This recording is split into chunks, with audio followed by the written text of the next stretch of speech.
Welcome to episode 53 of Cyclops is Waiting For Me, an X-Men the Animated Series weekly recap podcast.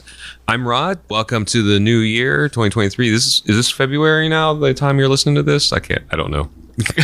I love how you ask questions that there's no way I know off the top of my head, Rod. No, I'm just asking the listener. Because I know that everybody talks back to their podcast. And I'm JC. I had a bit and Rod ruined it. Cyclops is Waiting For Me is our weekly podcast series where we're going back and watching every single episode of the original 1992 X-Men the Animated Series in their original intended script order, building up to the release of X-Men 97, which is coming to Disney Plus later this year.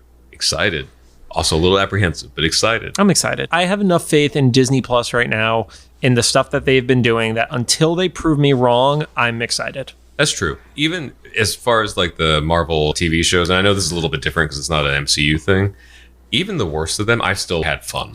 The only thing I didn't really get into was, I mean, obviously I have my thoughts about Moon Knight, but the only thing from like an animation perspective, I really just never got into that Groot series of minis episodes. And that's kind of that gray area, right? Where it's not really like part of it, but it is. But even if it's not, it still just wasn't. I didn't dig it, unfortunately. Yeah. It was like, you could tell it was kind of angled for kids. Speaking of, we are not affiliated with or sponsored by Disney or Disney Plus in any way. I'll take that one for you. So some quick reminders. We're a recap show about a series that started now over 30 years ago. There will be spoilers. If you don't want to spoil it for you, pause the podcast, watch the episode, and come back. We'll do our best to avoid mentioning anything about future episodes we haven't covered yet. Don't forget to follow us on social media at Cyclops IWFM Pod on Instagram, TikTok. Shout out to the TikTok people. I'm still not on TikTok. Twitter and Facebook. And of course, make sure to follow us on all of your favorite podcast services if for some reason you found this on YouTube or Facebook. There is at least one or two people I've been seeing. I've been trying to keep up on commenting. Sorry if I haven't. That found us on YouTube, which is really cool. I've seen those. It's just not expected to see people discovering podcasts on YouTube, especially without like video. Yeah, I mean, also shout out to the guy who randomly shot me a message saying they want to help us for SEO on our podcast on Instagram. That was fun. Yeah, because nobody knows that's literally John's job in real life. Understanding how YouTube works is definitely a big part of my job. I got glimpses of the back and forth that you had. You sent me a couple and I saw glimpses of... Oh, I threw the entire thing on our story. And then unfortunately his account got deleted. And I checked from my personal account too. It's not like he just blocked us. Yeah. He just got full-fledged deleted for being spam. Oh, okay. Yeah. Either that or he just like gave up. He's like, time to start another account. And I did not report him as spam because I was having fun. Because I asked him if he liked Logan or Cyclops better, and then he said goodbye, and I said, oh, you must be a Mojo fan. Oh, that's hilarious. It's fun. So for extra content, follow us on all the socials. Yeah, honestly, if you want the dumbest of our dumb shit, Instagram is the way to go. Finally, we record these episodes in batches, so if we're reacting to stuff that happened a couple weeks ago in real time, like me bothering a spam person, that's why.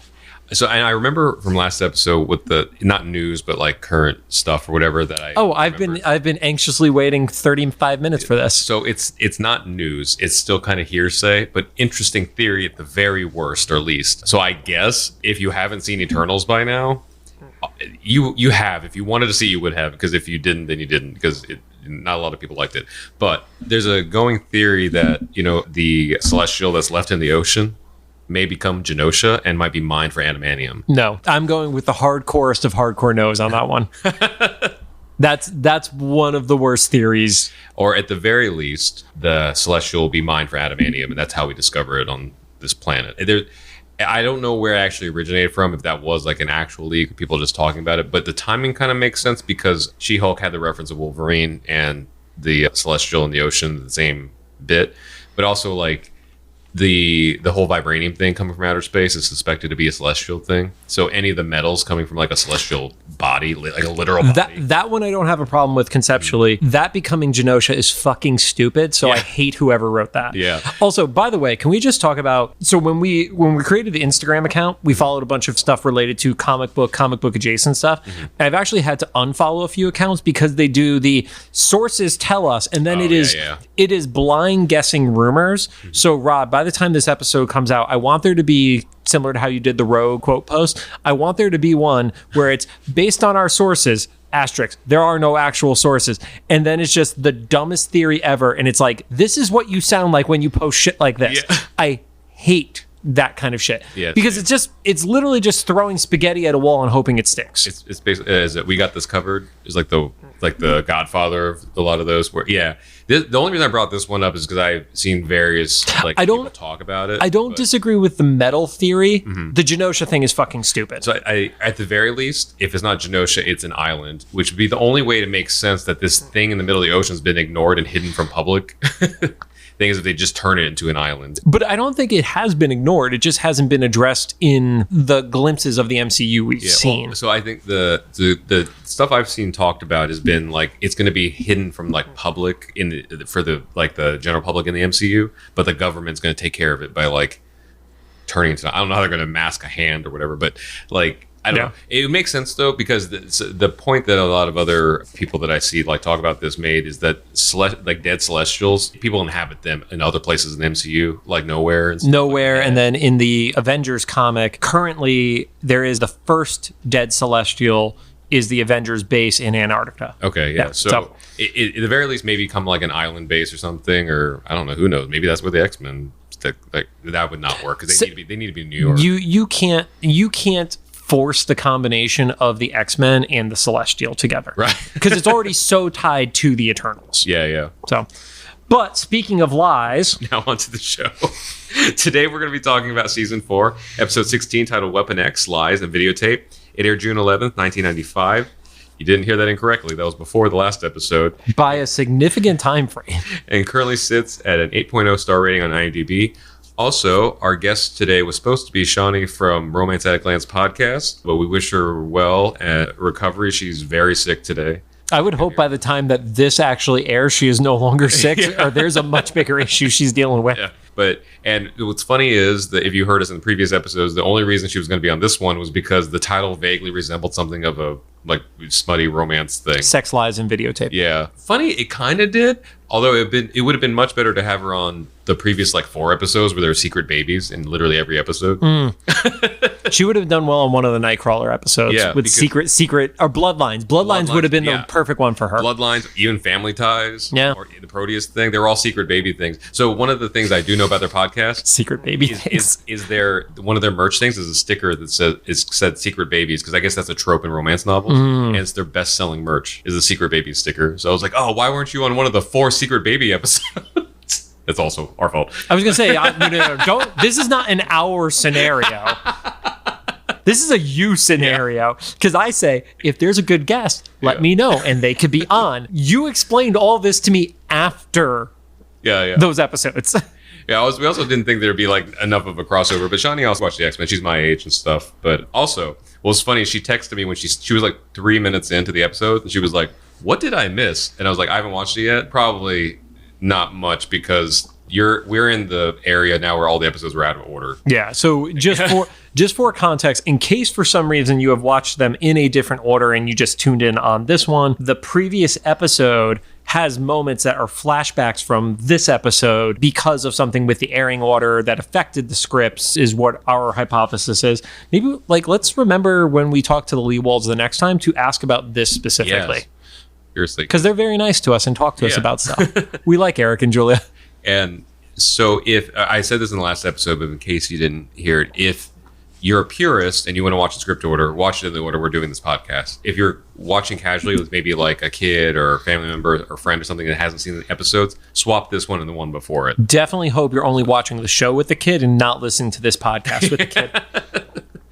Anyway, this episode opens up with Sabretooth and Logan fighting in a cabin. Silver Fox is hurt and crawling on the ground. So I just want to point out really quick, the version of Sabretooth we see is different than the most recent version of Sabretooth we've seen too. Because when you see Graydon Creed getting dropped at his dad's ranch, he had white pupils and the mullet going. Yeah. This was, you saw his eyes and he had hair down. It was still a mullet, but it wasn't like the poofy mullet on the bottom. Yeah, it was almost a bob or something. Yeah.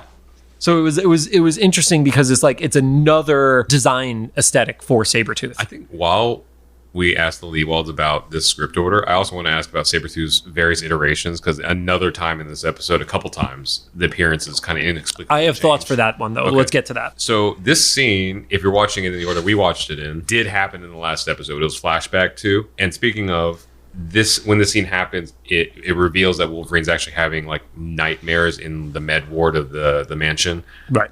Pretty much the entire X-Men team is around him. He's having the type of like night terror, kind of like nightmares, flashbacks. But just to be clear, we also don't really have context as to what's going on, because you don't really even know from the last episode who she is. Like he hasn't even named her yet at this point. So we actually don't know who this woman is unless you are a comic book reader, etc. Mm-hmm. I think I only knew because I think somebody screamed it and I saw it in the captions or whatever. So it wasn't like a forefront. I think it's just Fox though. Like he does say Fox. Okay. Yeah.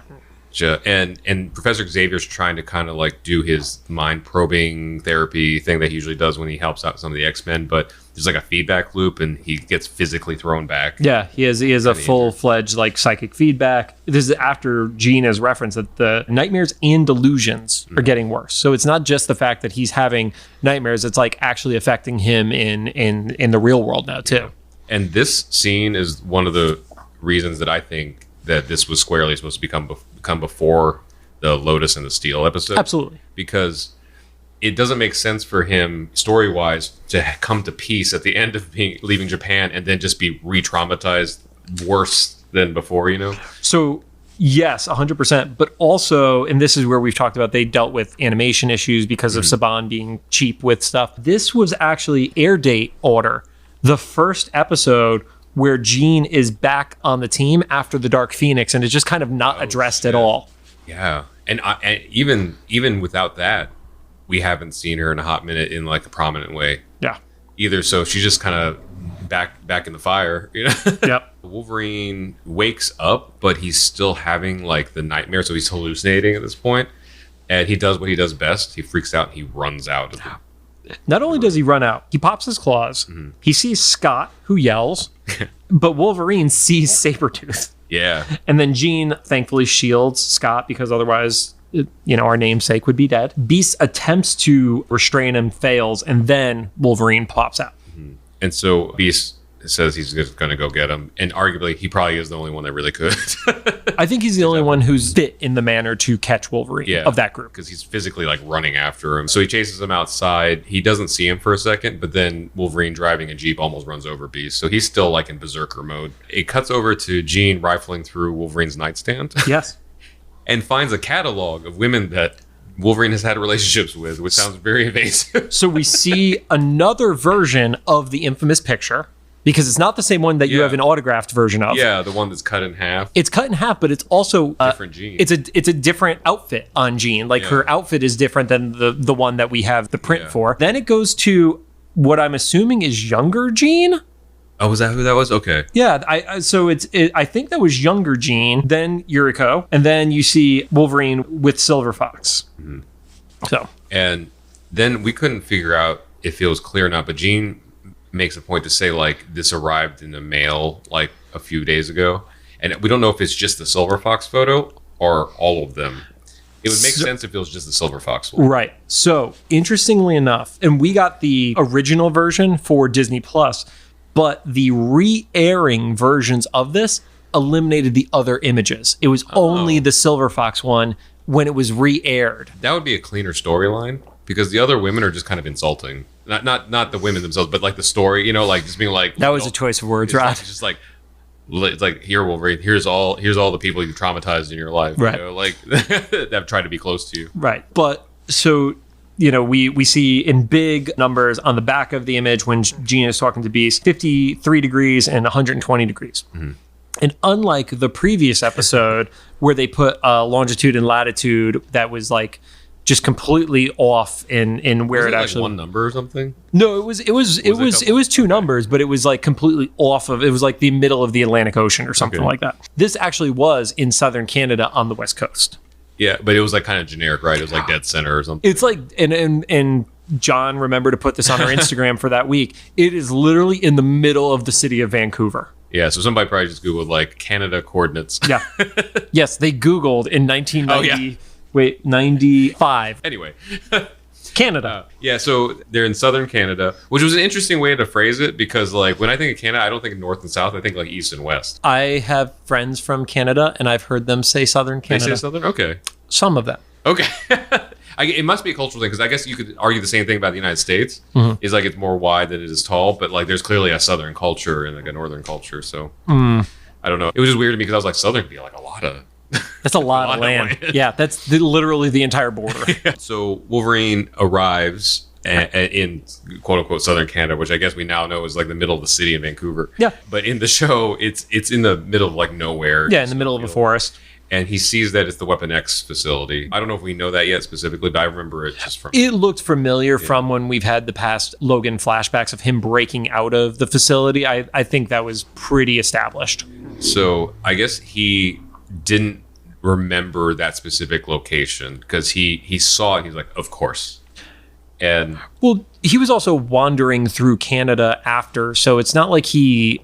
has, and we're going to go into it way deeper in the episode, but he doesn't have like specific memories of that location and going back there on the regular, you know? Yeah. And so he goes inside to explore, and one of the first things he sees is like that tube that he broke out of when he got the adamantium put into his... Yep, his the classic adamantium tube. Mm-hmm. And so that triggers a flashback. He has a flashback of the scene that most of us know, if you're vaguely familiar with X-Men and Wolverine's origin story, of him getting the adamantium and breaking It's not as overdone as Batman watching his parents get killed. Yeah.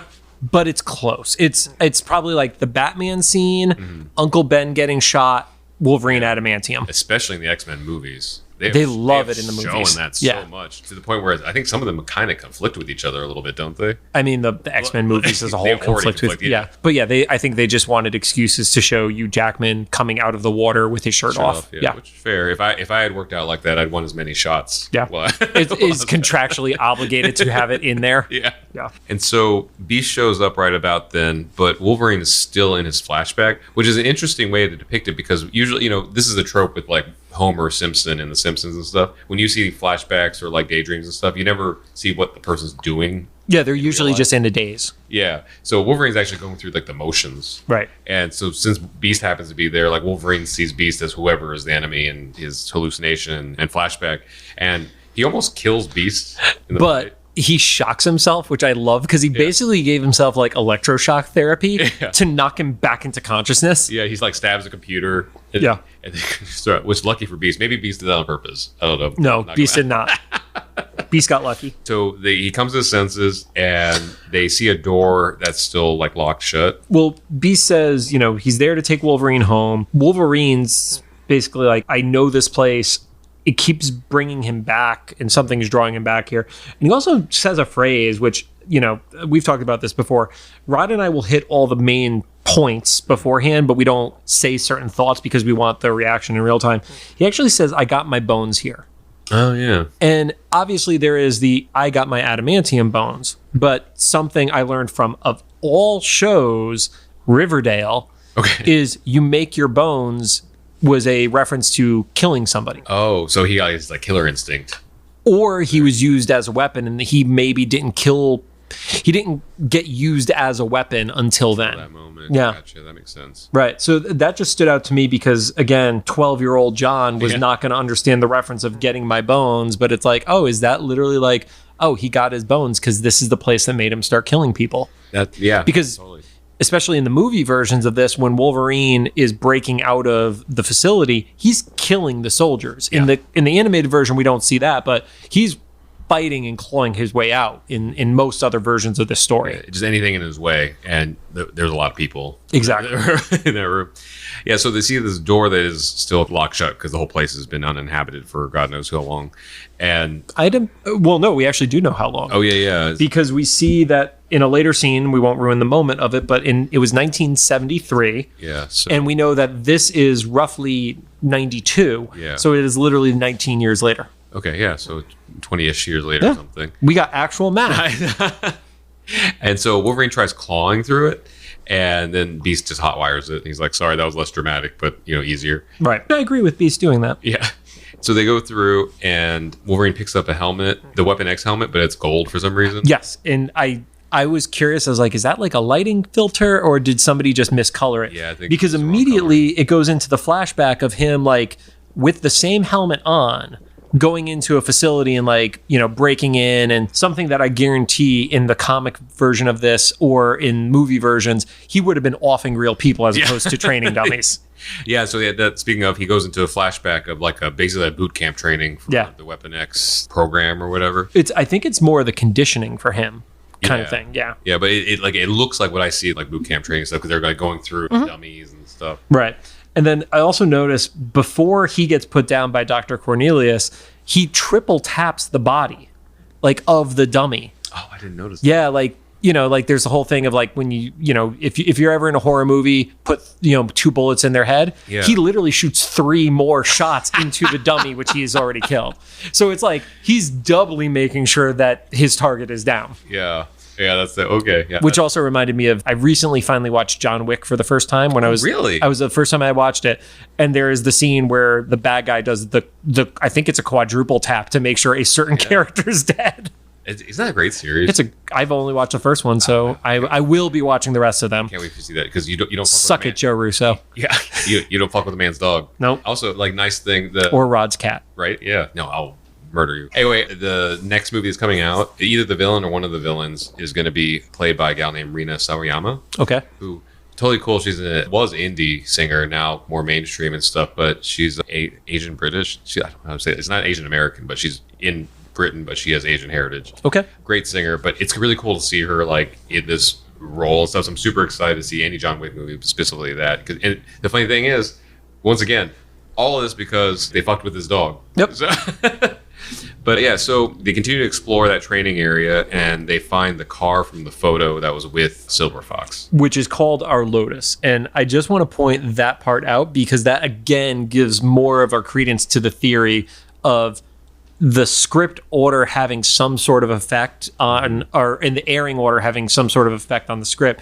because the previous episode was Lotus and Steel. Yeah, and there was no Lotus reference in the actual episode. Right. So it was just the other than if he's calling his relationship with Silver Fox his Lotus, then it makes sense. Yeah.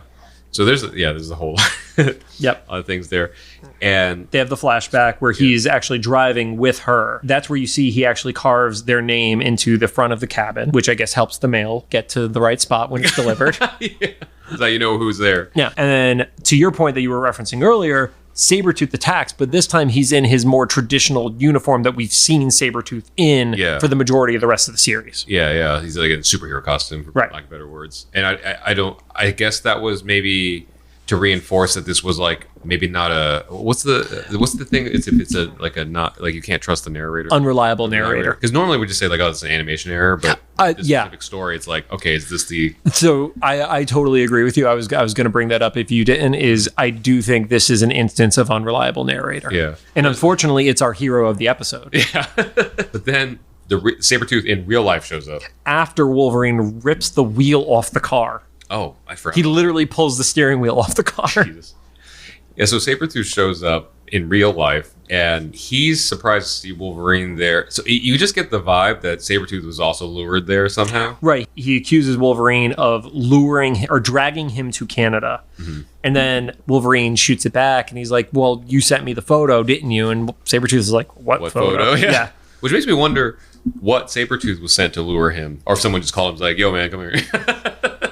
I don't know. The thing, and we'll get into it again a little bit later, but Sabretooth, I feel like is the trauma that is activated with him is extra fucked up. So who knows what it was. So they fight for a while. It's pretty much standard, like Sabretooth, Wolverine, back and forth. But then Sabretooth accuses Wolverine of being so scared that he needed to have Xavier mess with his head. So I think to your point, it was probably something that was going on in terms of the memories triggering, that even if the photo wasn't there, that Sabretooth's instincts would bring him back. And that's what the accusation is. Okay, yeah. So it was just like a memory trigger that he needed to go back. Right. And because of the association to Xavier, he was probably just like, oh, Wolverine's having him mess with my head. Gotcha, yeah. That's why he was drawn to that. So maybe it was like less of it was just like a feeling that he needed to go back. Right. Because Wolverine did say that earlier, that he also had like a calling to come back besides the picture and stuff. Yeah, it's drawing me back is what he said earlier. Yeah. And then there's like this animation error where their dialogue is swapped. Yes. It was really weird because it went on for a while. It was a back and forth between the two. And in previously on X-Men, the making of an animated series, Eric Lewald actually acknowledges that when he was going back to rewatch the entire series leading up to writing the book was when he realized it for the first time. Oh, no. And he literally says, like, I'm going to talk to people and, like, see if anybody else ever noticed that and they just didn't tell us. Or did it literally just make it to air and that was the first time anybody noticed it? Yeah. That's kind of like, I was talking to some like 20-somethings about video games, and I forget how it came up, but someone asked me like, how did they patch video games back in the NES days? I was like, they didn't. That patching was literally not an option. Anytime there was a glitch, it just happened. That's how you got half the Mortal Kombat ninjas, because there was a glitch in the arcade machine and it made a different color ninja, and then all of us started a rumor about it, and Ed Boon heard it and he was like, let's make that a character. They didn't make the character color change until after Ed Boon created it with Ermac, just for clarity. So Reptile was a glitch, and then they made him like a canon character, and then Ermac, it didn't even exist like physically. Yeah. It was just like a hearsay. Yeah, that was error macro. Yeah. In like the admin system in the back end. Yep. But Reptile was definitely one of them. Like he like showed up as green when he wasn't supposed to and stuff. But there was also like game mechanics and things that were like, they just became part of the game. But yeah. Anyway, so it might have been this way. Like once it went to air, they were like, well, once it went to air, you don't correct that. And so who knows what happened to half those cells? You know, I mean, some of them are flying around like Frankenstein's. You know, like I still need to stuff. I need to buy one, but anytime I go to the comic book shows and stuff like that, they're just not scenes I care about. Yeah. Like there was one, it was a beautiful shot, but it was Cable, and I really don't give a shit about Cable, so I'm not going to do that. I do love how there was one time I got an animation cell from Loot Crate, and it's like a He-Man cell. Or it's not the He-Man cell, it's the He-Man hand drawing that the cell was drawn on top of. Oh, okay. But it's like 1/16 of the page because it's like a super zoom out on He-Man, and I'm like, I can't even frame this because it would just be a giant frame with a tiny He-Man in the middle of it. Yeah, and some of them probably just got lost, you know, or destroyed, or, you know, you never know. Because, like, you know, the music for X-Men, the original sessions don't exist anymore because they recorded over the sessions for the next projects and stuff. So we don't know what happened to the cells and things. But anyway, so that whole lip sync thing was reversed. Then they have the flashback of the Weapon X team escaping Omega Red again that they had from the last episode. Right, and we finally see it in full where there's some sort of item that they've grabbed. And when they grab that item and they're escaping, Omega Red gets like a full-on reveal out of the tube, essentially. Yeah. And they start running and they're being covered, they being Wolverine and Sabretooth, by Fox and Maverick, and they get separated and Omega Red comes down in between. So Sabretooth closes the panel and basically leaves them to die. And I think the thing that, like, not to say that would have been great in any situation, but will probably cemented Wolverine saying that Sabretooth killed them was Sabretooth saying that they're dispensable. Expendable. Expendable, okay. Yep. Expendable is like, it's one thing to be like, this is the call we have to make to survive, but then it's another, like, it's kind of like Cyclops leaving Morph behind in the first episode. It's one thing to make the call, but it's another one to like leave him behind and be like, he's expendable. Yeah, you kind of rub it in his face that it's like, yeah, we don't really need them. And then cut back to the present, and Silver Fox and Maverick show up and stop the fight. Oh, I missed my joke there. I was going to be like, Silver Fox and I don't know, some guy shows up. Good. I'm glad I ruined that for you. I'm actually legitimately happy I ruined that for you. So I guess like that was our first hint at these memories aren't real. Right. Because they're there. Well, maybe. Because they don't see them die. Yeah, they don't see him die, but also we know Omega Red, and we're like, probably slim chance that he just went out to lunch with you after that. I mean, I'm not saying they didn't fight, but if you have this, you know, Weapon X task force team, if there's anybody who could survive, it's probably this group. Yeah. Or I guess maybe this is another like chip to add to the unreliable narrator scale, you know, like maybe things aren't quite what we thought they were. And so Silver Fox is basically like, cut the shit out. We have to figure out what this program codenamed Talos is, and I summoned you here to figure this out. Right. She also basically is like, she would have loved to have just been able to kill both of them. Yeah. Like yeah. And that's kind of funny to think because Logan has been pining over this woman for 2 decades now. She wants him dead. Yeah. So she's like, let me go show you something. Well, she was like, oh, you've all been having your nightmares, right? So she's the one, I think, who kind of established that something else was going on. And then she's the one who sent Wolverine the photo with the coordinates on it. Okay. Yeah. So that pretty much establishes that like all four of them been having those terrors to draw them back. Yep. And so I guess her thing was just the extra tipping. Yeah. To get them to come over. Also, great timing to get them to all arrive roughly at the same time. Right. And she believes that what was done to them is specifically codenamed Talos. Yeah. And so do we. When we're watching it, we're like, oh, this is... And I actually, at the time, I was like, oh, it's kind of like Agents of S.H.I.E.L.D. Project Tahiti. At the time, it seemed similar. We find out nothing like... Well, not quite like that. No. And does also include false memories, though. Yeah. So that part is kind of true. So then she's like, and then speaking of, so she's like, let me show you something. And she opens up some doors. And it's basically a soundstage. I guess if you're not familiar with like film and TV and stuff, basically like a studio where they make movies and TV shows. And with stuff. just a bunch of different sets that are all like physically close to each other. Yeah. And they all kind of, even at the wide shot, you can see that they're vaguely reminiscent of things that like Wolverine's been having night terrors about. Yep. So you see a few things. I was trying to figure out, because it was like Cuba, 198, Quebec, 243. And I was like, are those references to specific issues? They're not. Okay. Literally, like I started looking up like Uncanny X-Men and those numbers. And this was before Wolverine would have had issue numbers that high in his own series. So there was just whatever. Arbitrary. I like that Wolverine was like some sort of hoser Hollywood. Yeah. So each of them goes to a different spot and kind of has their own flashback. Mm-hmm. So you see Dan's diner, where Wolverine kind of has these like Men in Black style guys. Like, so that's where you got abducted to go into Weapon X? Is that? But that's the thing is he replies back like, this isn't how it happened. Okay. Like he actually calls that out. One reference, don't know if this is true because it's on one of the supporting websites, not on an official thing, but Dan's diner is possibly a reference to Dan Wiesemeyer, who is the artist who I had the pleasure of meeting at Comic-Con, who also did all the artwork on the VHS X-Men boxes. Yeah, and he's the one that drew the photo of Jean and Cyclops you gave me. Yeah. And autographed it. Then you see the one that's like super, super dark, which is Sabretooth, who, you know, probably that adolescence age of like 13 or so when his mutant power kicked in, and he's in a basement, and it's very much the like religious, I think the first name was like Jebediah Creed or something like that, or Jedediah Creed, and he is pulling out the beating stick. Yeah, he's dealing with abuse, and you get that like that southern. They don't do a religious thing, but you get the vibe of like that's what's. It's the like I'm going to beat the demons out of you scenario. Yeah. And it's one of the few times you kind of feel a little bit of like empathy for Sabretooth because he's just a kid. You know? Yeah, this is before he's taken the route that he has. I mean, you look at somebody like that and it's like, okay, that's part of what drove them down that route. Yeah, the first bad day. Yeah, the first really fucking bad day. And then Maverick, even they don't care about his story because we don't see it. He just kind of freaks and they're like, all right, move on. But regardless of it, I don't think you needed to see Maverick's story because he's definitely the odd man out of the episode. Yeah, I remember him every time. They couldn't not have him in the episode if they're going to have the Weapon X team. But also, it also could imply his is one of the darker things because he's shouting Creed's name and says for someone to stop him. So it's like, is he watching Creed take somebody out? Oh, okay. So he was like not softer, but like maybe a kinder people in that group.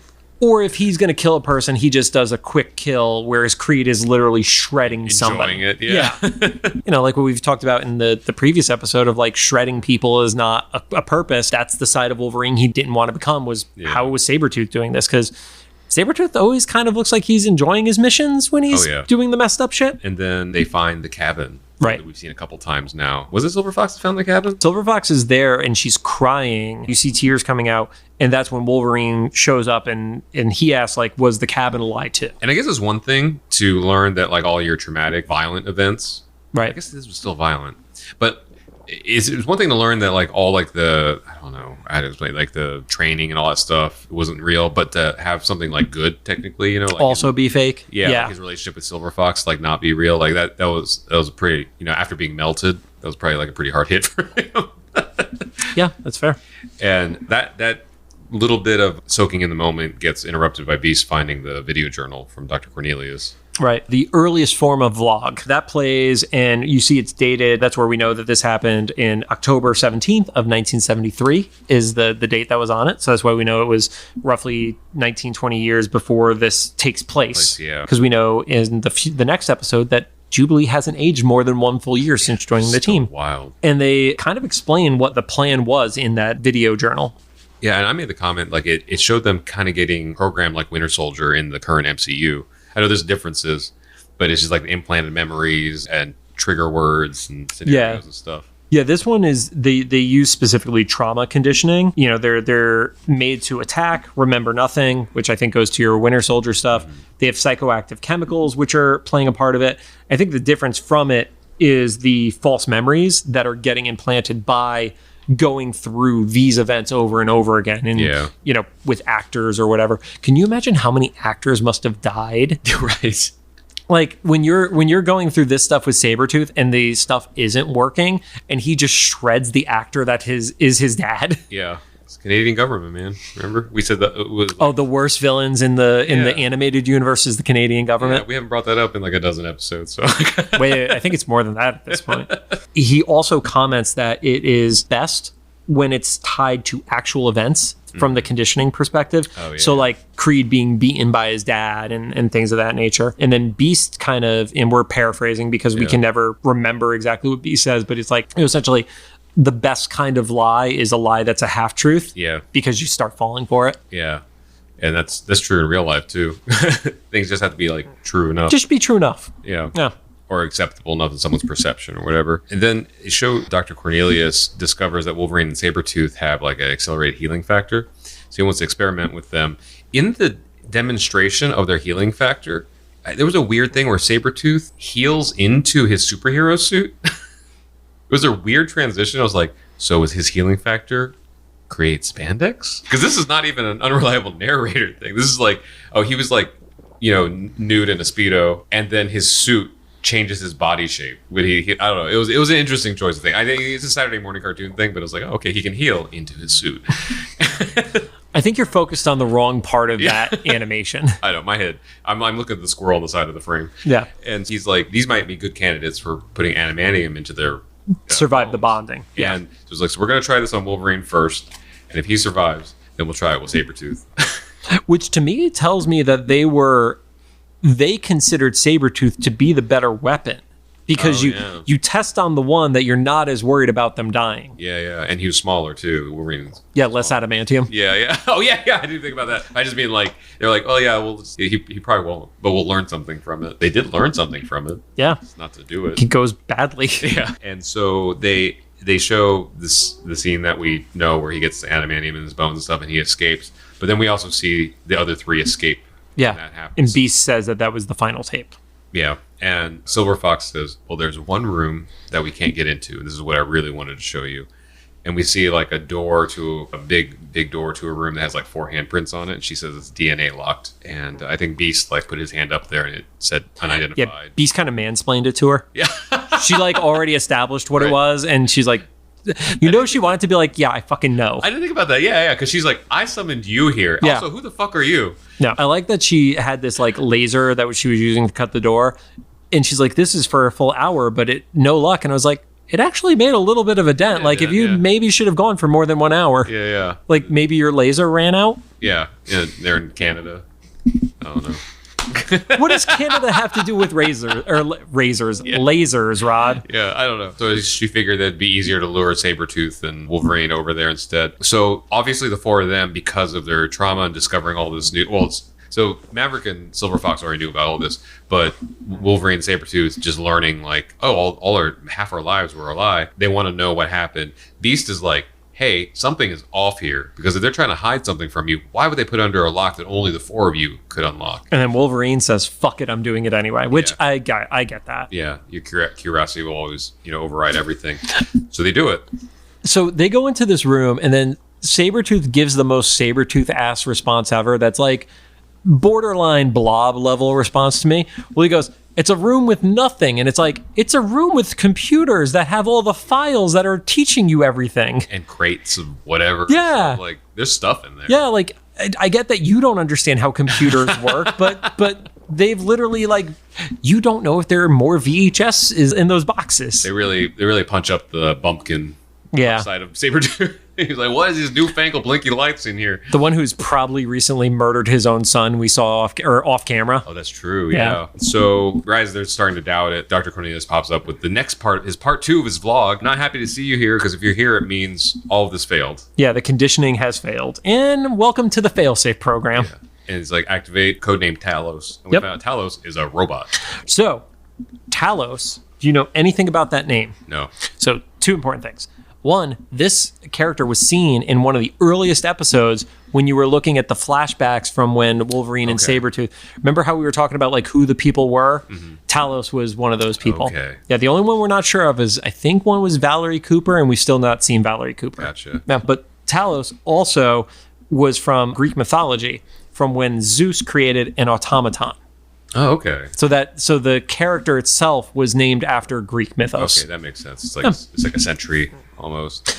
Just the fact that it was a robot. Yeah. Yeah. And so they fight Maverick. I don't know Maverick's power set, but I guess he was told to scan Talos to figure out weaknesses. Yeah, he doesn't exactly show in the cartoon what his powers are, but he's a skilled fighter and well equipped, essentially. Okay. So he's like a tactician or something. Yeah, let's while you keep talking, I'm going to see what is Maverick's powers. So Maverick scans Talos and discovers that his power source is like deep within, which is good design for a robot. But Beast says, well, if we can get thermite in there, then it'll destroy the power source. It's funny. I only know what thermite is because of the YouTube channel Modern Rogue, where they played with it to burn stuff. and so I was like, oh yeah, that would work. I know what that is. And so they keep fighting. Sabretooth sees his father in Talos. And I have my notes, goes Ralphie on Talos. That's fair. Although, if you don't know what I mean, it's like Ralphie with Scott Farkas in Christmas Story. Except he doesn't win. He gets thrown off. He ultimately loses. Kinetic absorption and then regenerative healing factor. Oh. So I guess not as strong as Wolverine and... I believe not as strong as... And that's why he didn't get chosen for the thing. Yeah. Shocking they didn't put him through it first, or they were just like, oh, his healing factor kind of sucks. We don't want him to die automatically. Yeah. Although Rod would have been okay with it. Well, I wouldn't have known. So after Sabretooth fails to go full Ralphie on Talos, they keep fighting. Wolverine did, in the fight, carve a hole into his back. And then gets like a shot. It looks like maybe his ankle or something, where there's like a fuel line. I think it was like the back behind the knee kind of scenario. Yeah. So it stalls him enough that Maverick can throw a thermite grenade in there and it blows him up. And it does defeat Talos. It does. But that's where there's like this moment where you were probably like, is that a power or is that a suit? Where he basically just kind of like gets enveloped in his armor. And then there's a great joke where it was just like, oh yeah, I'll introduce you to my tailor. Because Wolverine even acknowledges that's an upgrade. Yeah. So it was a split second. I was like, that's power, and it's like, oh, it's not. All right. Yeah. And for me, like, I didn't remember his voice from this episode because the first time I watched it was so many years ago. But having read him in comics, he has like a little bit of an accent that I can't actually even place where it's from. But that was not the voice I was expecting Maverick to have. It's like a Canadian impersonating a Canadian. I don't know. But it was just how stiff he was. Yeah. I was just like, is this like, I don't know, a Canadian impersonating a Russian impersonating a Canadian? Yeah. I can't even remember what it sounded like. I just watched it. It was just very stilted. Yeah. Yeah. And Beast opens up the door. Yeah. They think they've won. So they start leaving. And then Sabretooth gets overconfident, and it looks like he's trying to take the Talos head as like a souvenir. Well, he literally says, "This is my new ashtray." Yeah. Which, holy shit, they said ashtray in a cartoon with for kids? Oh, 90s. Yeah. But we were the dare generation, man. Like, they were telling us not to do anything. Now, I don't know, go vape yourself to death. I don't care. So as he's holding the Talos head, the head like reanimates because it's a robot. Yeah. And because it doesn't have a heart and it can have alternate power sources. Yeah. And he's like activate trauma triggers. It was like Talos 2 or something like that. Another unit pops up. So everybody kind of gets a head zap, which knocks them all out. And then a second unit pops up out of the floor. Beast thinks real fast. So to his credit, he just went bang, bang, bang. He like found a truck, right, loaded everybody in, and started getting the hell out of there while he threw another grenade at the second Talos, which looked like it destroyed him at first. So he grabs, it's not a grenade, he grabs like a full like bandolier off of Maverick, I'd imagine. Gotcha. Because pouches, and it was the 90s. And then he was wearing his Lucky Shiar backpack. So he laser blasts it. To your point, it looks like it blows him up. I got the impression it actually did blow him up, and then a third Talos pops up. That would make so much more sense, because I think I remember seeing like the parts explode. So there's just an endless. Yeah, it's just, we're just going to keep making the Taloses, essentially.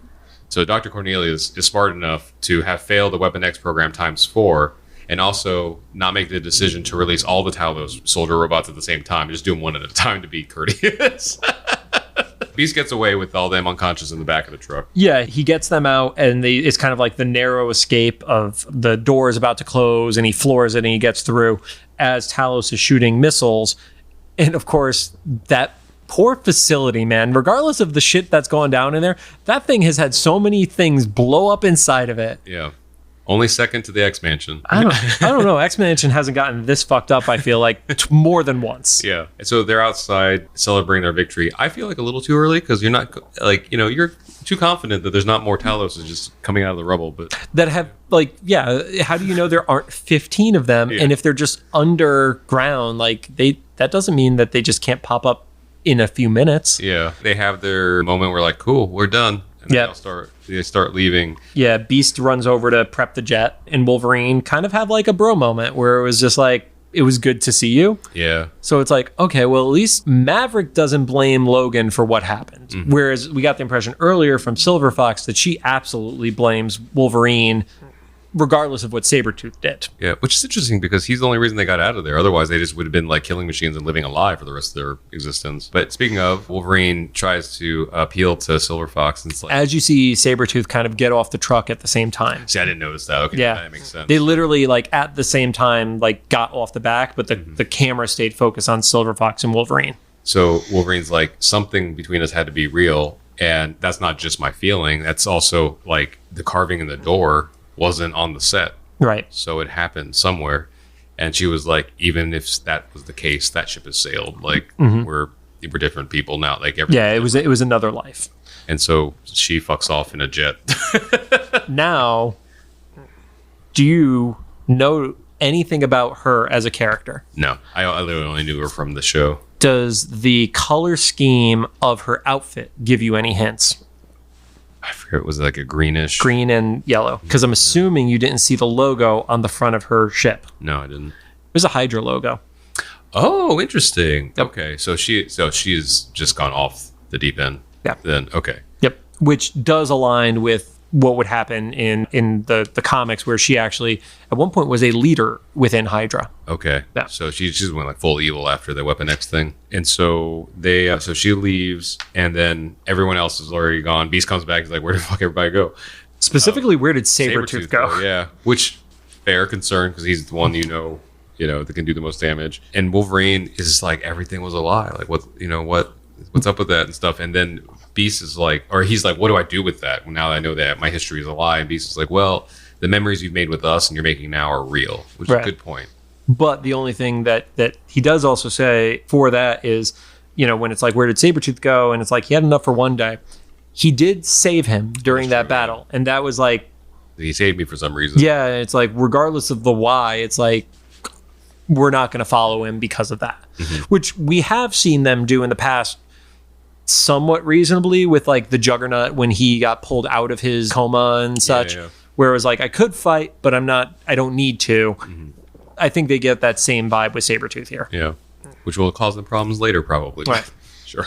So as they're getting ready to leave, we see the final shot, which is the names carved. Instead of being in the cabin, it's in the tree, meaning that there was something that had happened between them that was legitimate. Yeah. Kind of going back to Beast's quote, like, it was half true. Right.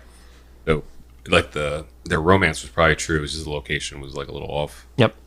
So some interesting stuff about this episode. It was, again, revisiting, origins with Wolverine, but it actually makes you question the rivalry between Sabretooth and Wolverine, because we see everybody is in the facility and escaping at the same time. So if Wolverine's source of, he offed some buddies of mine, he didn't actually off them. And they survived.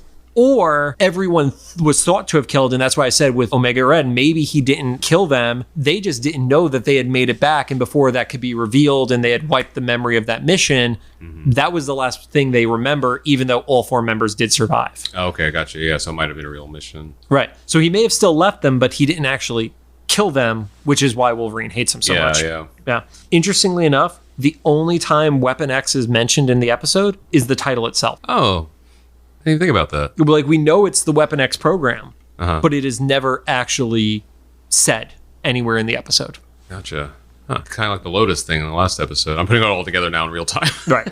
Yeah, the hamster is running through that wheel right now. And then the final reference of anything is this is loosely based off of Wolverine numbers 48 through 50, and then 61 through 64, which were published between 1992 and 1993. I like this episode. The 8.0 star rating makes sense. It makes a lot of sense on this one. Yeah, it's a cool episode. Wrong order, but still liked it. Yeah, there's something about Wolverine's origin that always hits harder. Like, yeah, we've seen, you expand further on Rogue and stuff like that, but I feel like there's only so many times you can see Rogue's origin before it's like, okay, shitty abusive father, adopted parents training her to go into, the mutant liberation and stuff like that. But I don't need to see it multiple times. Because of Wolverine's age, you get so many layers that keep getting added to it. And eventually, like in the comics, they went a little wild with it. But like, this is a damn good origin. Also, because of his amnesia, you kind of get like a memento storytelling from it. So we've gotten this piece together. I don't think there's any single episode that tells the whole story. You just piece it together over the course of all the seasons. Yeah. So it's pretty cool. It makes it kind of confusing, but it's pretty cool. But there was a book I read, almost 20 years ago, that was called Everything That's Bad Is Good for You. And it talks about how our generation with comic book storytelling and shows like this, which were not just you have an episode that is purely standalone, like, the old school, like Honeymooners and those kinds of shows. Like, we actually had to remember storylines week to month to year, whereas some of those classic shows were all one and dones. Yeah, this was we talked about it in the earlier episodes and stuff. Like, this was one of the first, besides Batman the Animated Series, like first serialized things for kids. But I would actually even say that there was more serialization to this story than to Batman, because most of the serialized stuff within Batman was about the villains. Yeah. Like, you would learn a little more about Mr. Freeze in a few episodes. You would learn a little bit more about Harley, or not really Joker. Joker never really, they didn't touch on his origin in that original series. But you didn't get much episode to episode ongoing story for Bruce himself. Yeah. There wasn't like a Phoenix saga for the Batman series, besides maybe like the movies and stuff. But those also were the less iconic stories too. Don't get me wrong, Mask of the Phantasm is great, but I think if you ask the average Batman fan, what are the stories? And Mask of the Phantasm is not even in the top 10. Yeah, the Batman animated series was more like it was like a little bit of the villain of the week. Yeah, but like you said, it still followed like a chronological timeline. It wasn't like The Simpsons, where they're forever in the mid 90s, but with evolving technology. Right, that's great. Yep. Well, was it? I think that someone correct me if I'm wrong. If you watch The Simpsons, I think I still watch the episodes. I only watch the Halloween ones now. So there was an episode, and I think someone actually tells Homer that he was in a coma from that episode that everybody talked about, and it was made as a joke, but it was a little bit satisfying because they were like, "It's like, Homer, you've been in a coma ever since you opened that can."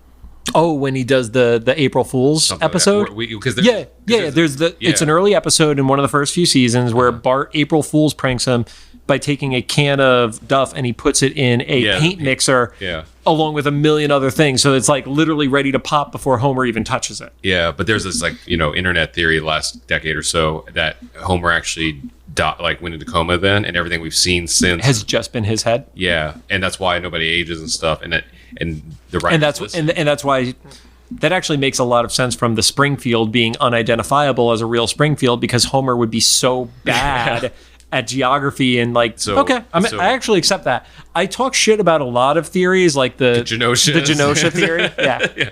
But it's probably still not actual canon, but they referenced it in one of the more recent episodes. Like, oh, nice little touch. Like you put it in there. This could be a possibility in the actual show. But anyway, thanks for joining us. If you have any thoughts, make sure to drop them in the comments for either the YouTube upload or official Instagram post about this episode. If you like what you heard, we'd appreciate a rating on the podcast app you're choosing. You can find us on Apple Podcasts, Anchor, Spotify, Google Podcasts, and CastBox, whatever the fuck that is. And there is absolutely no way that the Eternal is going to be the foundation of the island of Genosha. No fucking way. I will fight the Kevin robot.